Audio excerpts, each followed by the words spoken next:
Hello there. The UK High Court has today ruled that the government's Rwanda policy is legal. Cue lefty meltdown.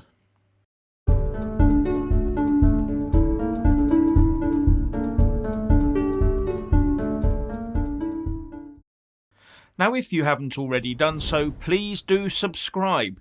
Click the little bell, select all, and then like and comment below. And do stick around until the end, where there's a piece on Andrew Bridgen and what he said in the House of Commons. So the government has won its case in the High Court over its Rwanda policy. Although the judicial review did find against the government by ruling that it had not properly considered the circumstances of the 8 individual claimants whose cases we have considered. So the decisions to send those 8 to Rwanda will have to be reconsidered by the Home Secretary. But on the main aspect of the case, the High Court concluded that it is lawful for the government to make arrangements for relocating asylum seekers to Rwanda and for their asylum claims to be determined in Rwanda rather than in the United Kingdom. On the evidence before this court, the government has made arrangements with the government of Rwanda which are intended to ensure that the asylum claims of people relocated to Rwanda are properly determined in Rwanda. In those circumstances, the relocation of asylum seekers to Rwanda is consistent with the Refugee Convention and with the statutory and other legal obligations on the government, including the obligations imposed by the Human Rights Act 1998. Pretty comprehensive then. Now, as I understand it, this ruling can be appealed at the Supreme Court, and the Deputy Director of Detention Action, James Wilson, said, "We are disappointed that the High Court has found the removal of refugees to an autocratic state which tortures and kills people is lawful. However, we will fight on. The Rwanda policy is brutal and harmful, and we will now consider an appeal against today's judgment." And the founder of Care for Calais, Claire Mosley, called the Rwanda plan cruel and unworkable and said that it is for all of them that we made this challenge, and for them we must continue to pursue it. These people will not be happy until the free ferries are laid on to our land of milk and honey, direct from wherever to the UK. And if they do appeal, which is almost a guaranteed certainty, then there will be no movement on the requisite flights out of the UK to Rwanda until it's been heard and ruled on.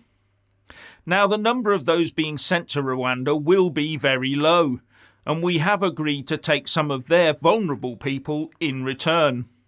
So unless we set up a lot of these agreements around the world, we will probably not now see any real benefit from it, especially if the numbers coming across the channel double again next year to the 100,000 mark, which looks likely.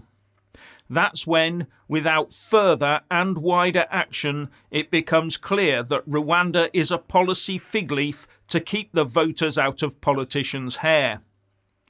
Now, isn't it strange that the lefties are continually berating Brexit UK and its people for being bigoted, and that we must continually apologise for our privileges and our past?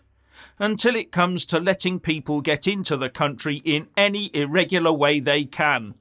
Then it's a case of everywhere else in the world is even worse than the UK and is a war zone full of bloodthirsty despots, so we can't send anyone back, even the criminal ones.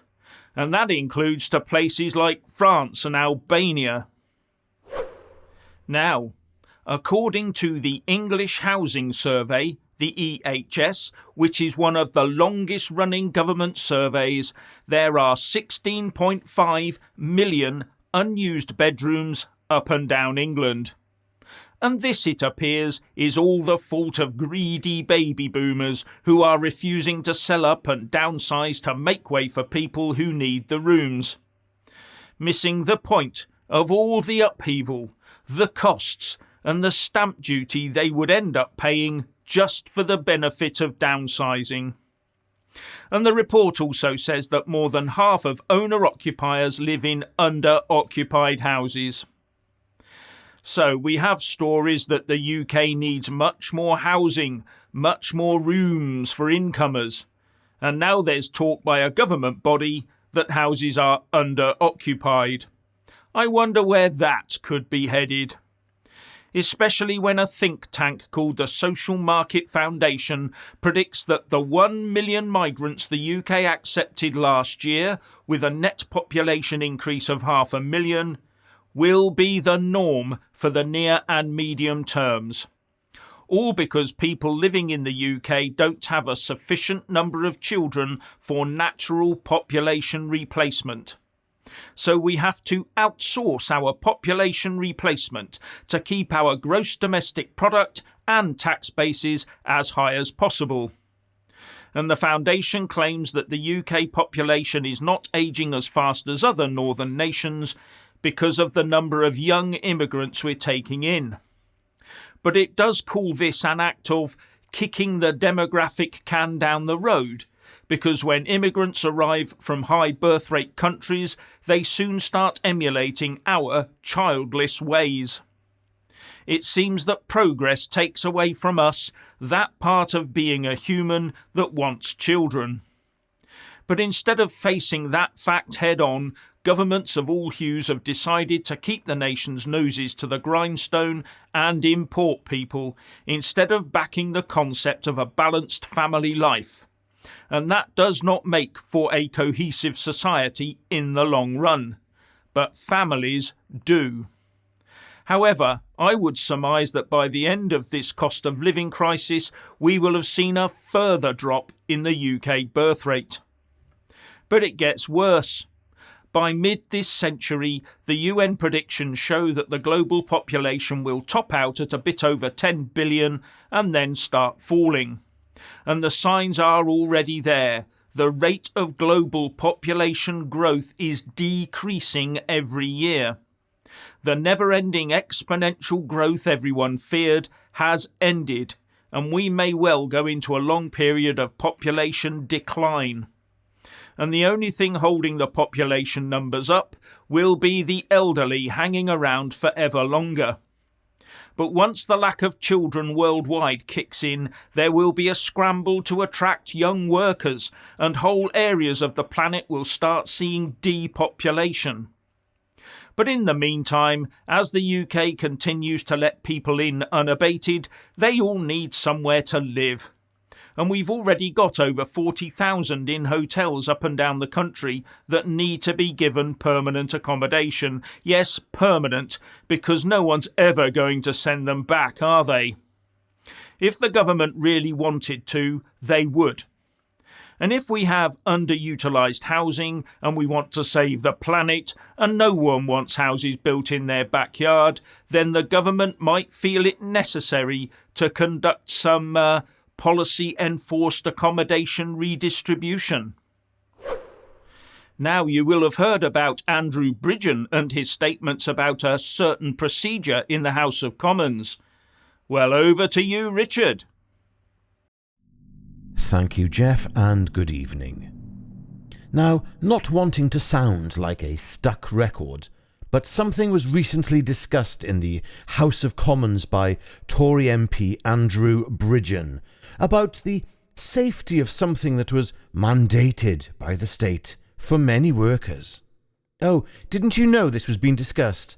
Oh, you must have been watching the BBC and their nonsense journalists. Yes, Mr. Bridgen said that which a growing number of doctors and scientists think, and that is, it isn't safe, and it should be pretty much pulled, which of course is not the opinion we on this channel hold. Oh no, definitely not. No. Now, I can hear the usual suspects with multiple YouTube accounts getting ready to pounce, saying, "Richard, you're talking conspiracy nonsense again, as usual. I've had 4 doses of the elixir of eternal life, and I am fine, and it is normal to test positive for the cough 3 times a week, if not more, don't you know? Therefore, I won't have a bad word said against it, so you can stop your silliness now. Yes, I had my state-approved thingies because I am normal, and it's what normal people do. They get their thingy from the state when they're told to, in order to protect themselves and those they love, even if it doesn't work, which of course it does.